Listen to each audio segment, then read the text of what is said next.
জেরবার করুক না বড় বৌদি, আর তারপরে সে শ্রীঘরে ঢুকুক। কেন শ্রীঘরে ঢুকবো কেন বলুন? কোন অপরাধে আমাকে শ্রীঘরে ঢোকানো হবে বলুন সেটা আমাকে। কিসের জন্য ঢুকবো আমি শ্রীঘরে? যে লোকটার জন্য আমি মরতে পর্যন্ত পারি তাকে আমি মারবো কেন? কিসের জন্য মারবো মা?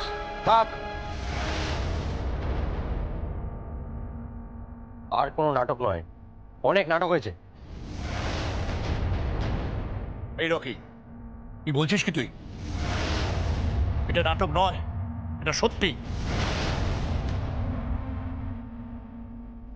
যমুনা সঙ্গীত আর সঙ্গীত যমুনার যে ভালোবাসা, তার মধ্যে কোনো খাদ নেই। মধ্যে আমি বলছি এর মধ্যে না গভীর কোনো ষড়যন্ত্র আছে, চক্রান্ত চলছে। এখানে কোটি কোটি টাকার বিজনেস হবে, একটা কেমিক্যাল ফ্যাক্টরি হবে। হ্যাঁ, সেখানে দু একজনের হতে পারে যে তারা বাস্তুচ্যুত হলো, কিন্তু এই সবের মধ্যে আমাদের বাড়ির বউ পড়বে কেন? আমাদের বাড়ির ছেলে পড়বে কেন? মোদি, আমি তোমাকে ভেবে দেখতে বলছি, ভেবেছো?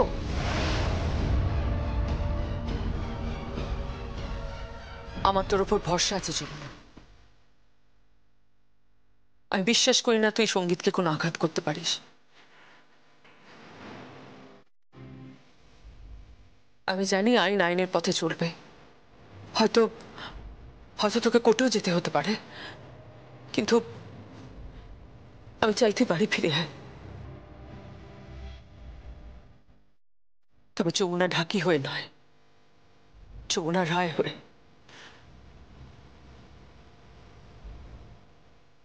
তার সঙ্গে চলুক দুর্গাপুজো, আবার ঢাকের আওয়াজে কাসরের আওয়াজে বাড়ি ভরে উঠুক। या देवी सर्वभूतेषु शक्तिरूपेण संस्थिता, या देवी सर्वभूतेषु शान्तिरूपेण संस्थिता। তুই বাড়ি ফিরিস যমুনা, বাড়ি ফিরিস। সমস্ত বাধা অতিক্রম করে তুই বাড়ি ফিরিস যমুনা। এই অনুরাধা রায়ের দরজা তোর জন্য সব সময় খোলা থাকবে, সব সময়। বাড়ির অন্যরা হয়তো তোকে অ্যাকসেপ্ট নাও করতে পারে, কিন্তু তারা যদি অ্যাকসেপ্ট নাও করে, আমি তোকে অ্যাকসেপ্ট করব। আর তার জন্য যদি আমাকে ওই বাড়ি ছাড়তেও হয়, আমি ছাড়ব।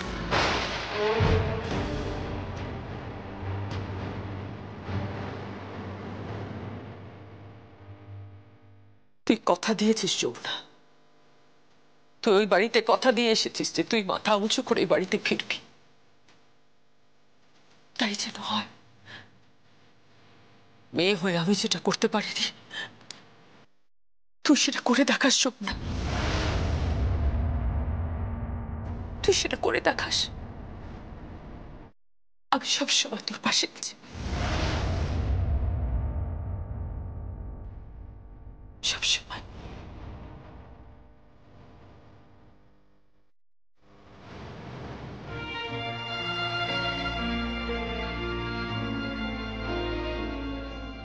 সাবধানে থাকিস। সঙ্গীত, আমি জানি না তুমি তোমার স্ত্রীকে কতটা বিশ্বাস করো। তোমাদের দুজনের সম্পর্ক তোমাদের একান্ত ব্যক্তিগত ব্যাপার। আমি এ নিয়ে কোনো কথা বলতে চাই না, কিন্তু তুমি যদি কখনো ভাবো যে তুমি তোমার বউকে ছেড়ে দেবে বা তোমাদের মধ্যে কোনো দূরত্ব বাড়বে, তাহলে এটা কিন্তু ভেবো না ওর শাশুড়ি মা হয়ে ওকে আমি দূরে ঠেলে দেব।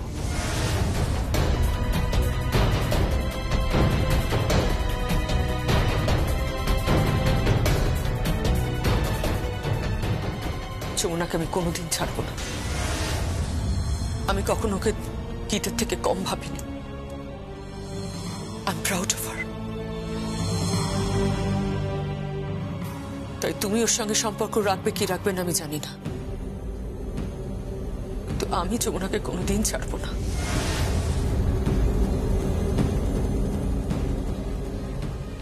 কোনোদিন না।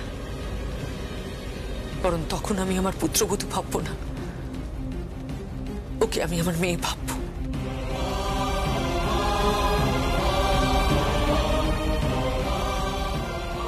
মেয়ে,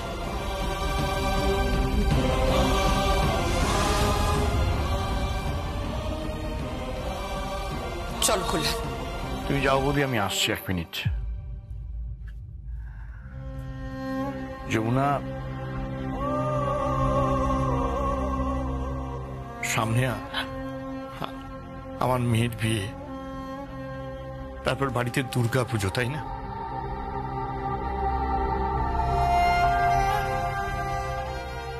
মল্লিকাকে দেখ, ও তো মেয়ের মা। দেখ যমুনা, যদি কোনো আইনি জটিলতার মধ্যে পড়ে আমার মেয়ের বিয়েটা গন্ডগোল হয়ে যায়,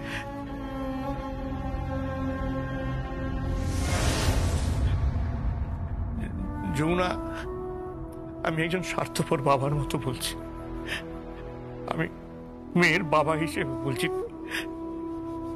তুই ফিরে আয় যমুনা, তুই ফিরে আয়। আমি চাই তুই ফিরে আয় মা, ফিরে আয়।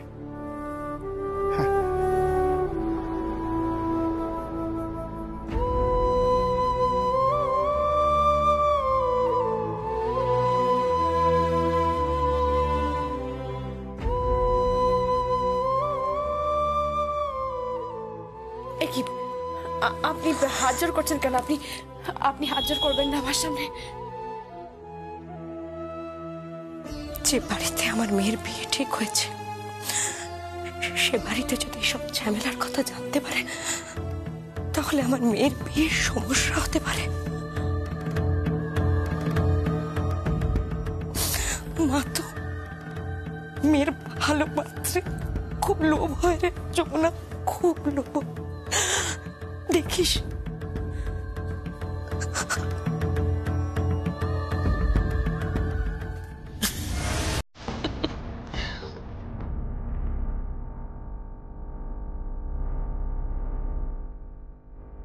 খিরে, বুঝতে পেরেছি আপনার এই বাঁকা হাসি বলে দিচ্ছে যে সবকিছু নেপথ্যে আপনি আছেন। তাই যমুনা, ভয় নেই, ভয় পাবেন। এখানে তো আর কেউ নেই, না আছে কাকা, না আছে কাকিমণি, না আছে আমার শাশুড়ি মা, না আছে আমার সঙ্গীত বাবু, কেউই তো নেই।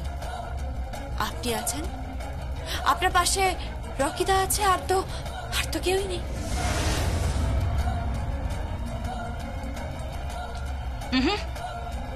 আরো একজন আছে।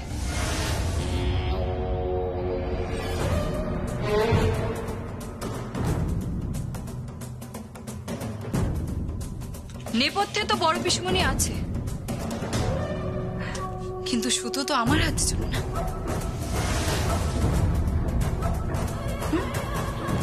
আমার হাতে না সঙ্গীত বাজবে, না বাজবি তুই। শহীদ বেদি তৈরি করে দেবো আমি এখানে। I promise Jamuna, I promise. চলো।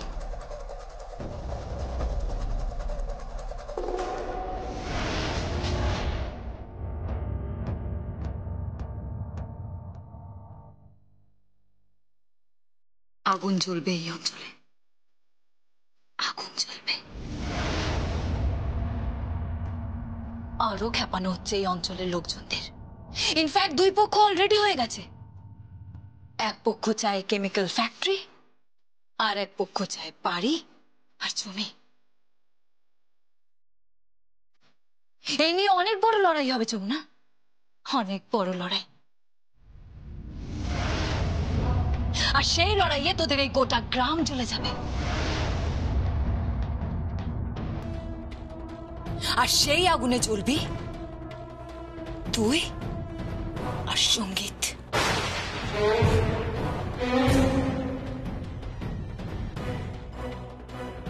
চলো।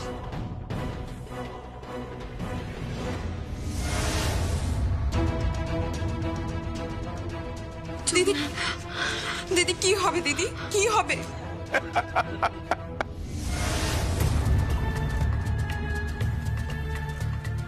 কিচ্ছু হবে না কৃষ্ণা, কিচ্ছু হবে না। আরে বাবা, তুই তো ভাবছিস কেন? আমি তো আছি।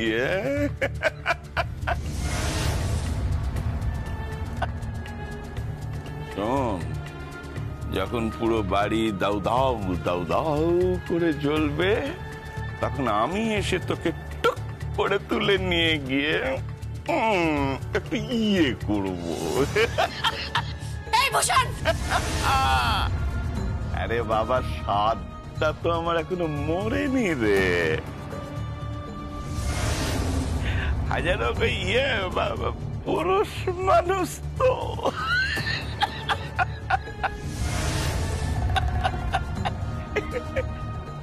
চল কালে, চল।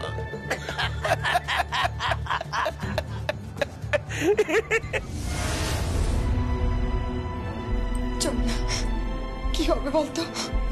আমার খুব ভয় করছে। লড়াই শুরু হয়ে গেছে মা, লড়াই শুরু হয়ে গেছে। আর এই সময় যে মানুষটাকে আমার সব থেকে বেশি প্রয়োজন ছিল, সঙ্গীত বাবুকে, সে মানুষটাই তো আমার পাশে নেই, আমার পাশে নেই। আর আমার চোখে ভালোবাসা তো তোমার জন্য, আর তোমার চোখে আমাকে ভালোবাসা আমার জন্য চুইয়ে চুইয়ে পড়ছে।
যে লোকটার জন্য আমি মরতে পর্যন্ত পারি, তাকে আমি মারবো কেন? কিসের জন্য মারবো মা?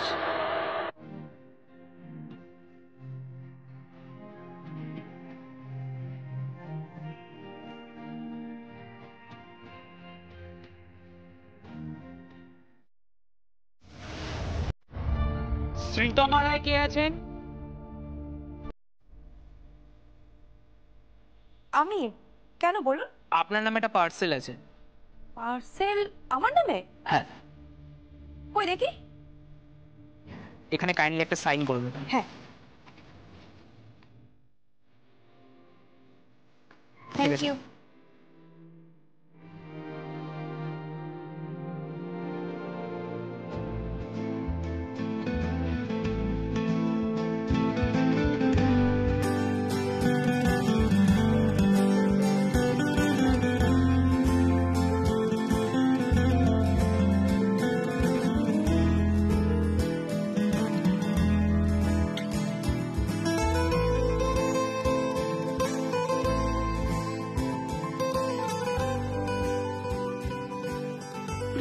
পূজা গিফট, গোলাপগুলোকে রিফিউজ করো না। I love you. হ্যাঁ, এ তো ফেসেছে। আরে আমার মেয়ে তো ফেসেছে, শুনছো? আরে দেখে যাও, আমার মেয়ে তো ফেসেছে। বাবা, তুমি লুকিয়েছিলে? আমি লুকিয়েছিলাম? মোটেই লুকিয়েছিলাম না, যুদ্ধ করতে গিয়েছিলাম। যুদ্ধ জিতে এখানে এসে দেখি তুমি গোলাপ ফুল ছড়াচ্ছ। দেখি দেখি দেখ, হ্যাঁ, কি আস্পর্ধা! আই লাভ ইউ লিখেছে। কে কে কোন সে ছেলে আই লাভ ইউ লিখেছে? কে, কার এত স্পর্ধা? চাপকে ছিঁড়ে করে দেবো। কে লিখেছে দেখি দেখি দেখি, কে লিখেছে দেখি। তুমি আমার কথা তো শোনো।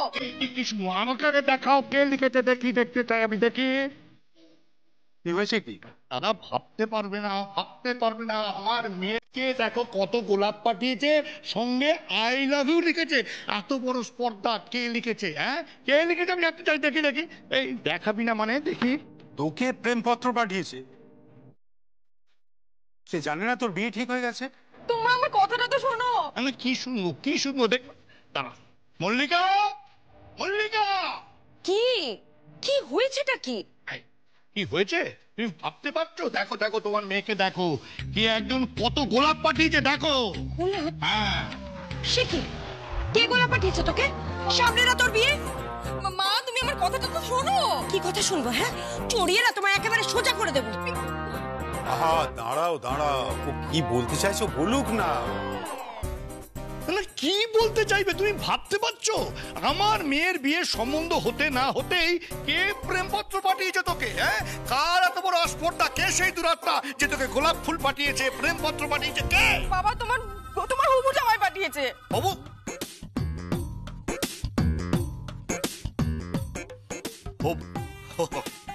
জামাই বলবি তো? ঠিক আছে। কল্যাণ, তুই কিন্তু একটা অপদার্থ হয়ে গেছিস, একেবারে রাস্কেল। একটা বাচ্চা মেয়ে, তুই কি যে করিস না। দেখি কেমন গোলাপ পাঠিয়েছে।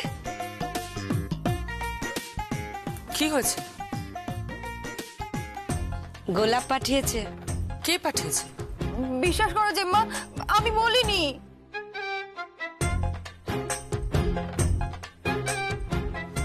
আরে কে পাঠিয়েছে বলবি তো? তোমাদের হবু জামাই পাঠিয়েছে। দাঁড়া। এত লজ্জা পাচ্ছিস কেন পাগলি? হ্যাঁ, দেখো না বাবা তখন থেকে কি সব বলে যাচ্ছে। আরে কি মুশকিল, আমি কি করে বুঝবো বলো দেখি যে আমাদের হবু জামাই এত রোমান্টিক? হ্যাঁ দেখো দেখে শেখো, জামাই গোলাপ পাঠাচ্ছে। হ্যাঁ, শেখার কিছু নেই। বিয়ের আগে সবাই এরকম গোলাপ ফুল পাঠায়, তারপরে ধুত্র ফুল আর ঘেটু ফুল পাঠায়, যেরকম আমি দেখছি এখন। হ্যাঁ, কি দেখছো তুমি? ওই ধুত্র ফুল। হ্যাঁ, দেখছি। দেখছেন দাদা, দেখছেন আপনার ভাই না সব সময় আমার সাথে এরকম করে, আমার ভালো লাগে না। আচ্ছা ঠিক আছে, এই প্রসঙ্গটা এখন ওকে সুন্দর মুহূর্তটা এনজয় করতে দাও। যা তুই যা, গোলাপ ফুলটা নিয়ে উপরে যা। যাবো? হ্যাঁ যা, উপরে যা।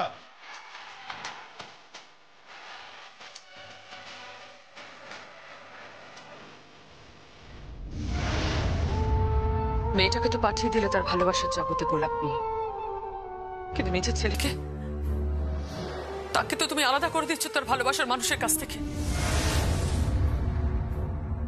আমি কাউকে আলাদা করিনি। ওই মেয়ে ঘর করবার মেয়ে ছিল না। মাথা খারাপ হয়ে গেছে মেয়েটার, অত্যন্ত অহংকারী হয়ে এসেছে, অত্যন্ত অহংকারী। সে আমাকে চ্যালেঞ্জ জানিয়েছে যে আমাকে নাকি কেমিক্যাল ফ্যাক্টরি করতে দেবে না। ও আমার ক্ষমতা জানে না অনুরাধা। আমি নিজে ওখানে গিয়ে দেখে এসেছি। তুমি তো যাওনি, তুমি জানো না। আমি চাই না অনুরাধা, যেতে চাই না। দাদা, কেসটা থানা অবধি পৌঁছে গেছে, এরপর তো আইন আদালত হবে। প্লিজ এবার বন্ধ করো। হবে না, আইন আদালত কিচ্ছু হবে। আর থানা অবধি যদি কেস যায় তাহলে থানার বাইরে আমি সেই কেস সেটেল করে দেবো, এটা আমি তোকে বলে রাখলাম। থানার বাইরে সেটেল করে দেবে মানে? কিভাবে সেটেল করবে? টাকা দিয়ে। হ্যাঁ, টাকা দিয়ে ওই কেস আমি সেটেল করবো। গঙ্গা ঢাকিকে দ্বিগুণ টাকা দেবো ওই বাড়ি বাবদ। যমুনার বাড়ি বিক্রি হবে না, যমুনার বাড়ি বিক্রি হবে না।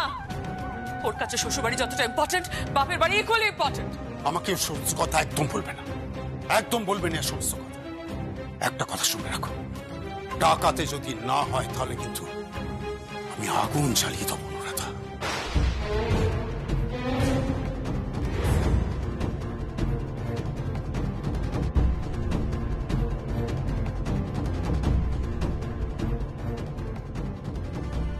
আমার ছেলের শরীরে আঘাত ছিল আমার ছেলের শরীরে। বিবেক আমি কিছুতেই ক্ষমা করবো না, কিছুতেই না।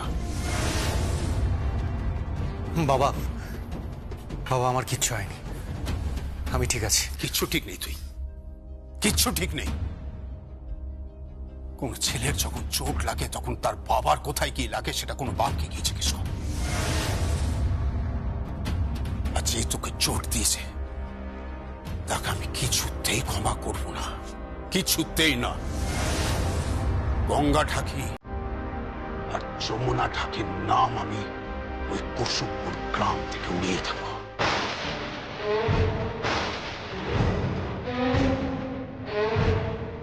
মানচিত্রে থাকবে না ওদের ওই বাড়ির ঠিকানা।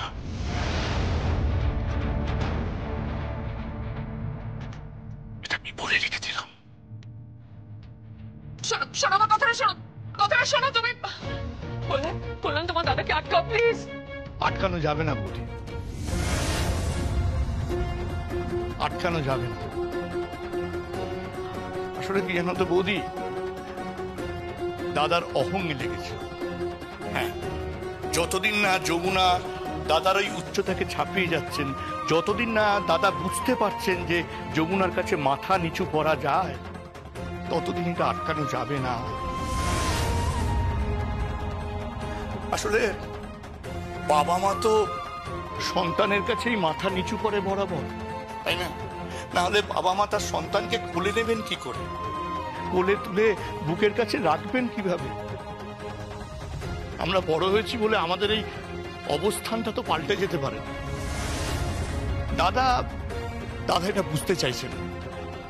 সন্তানের কাছে বা সন্তানের মতো কারোর কাছে যদি দাদা মাথা নিচু করেন, তাহলে দাদা তো ছোট হয়ে যাবেন না, বরঞ্চ দাদার মাথা আরো উঁচু হবে। আমি জানি না দাদা এটা কবে বুঝবেন। বুঝবে না কল্যাণ, তোমার দাদা এটা কোনোদিনই বুঝবে না। তবে একটা কথা তোমাদের স্পষ্ট জানিয়ে রাখছি, যমুনার গায়ে যদি একটা আঁচড়ও লাগে, তাহলে এই ঘর প্রথম যে ছাড়বে সে হচ্ছে অনুরাধা রায়।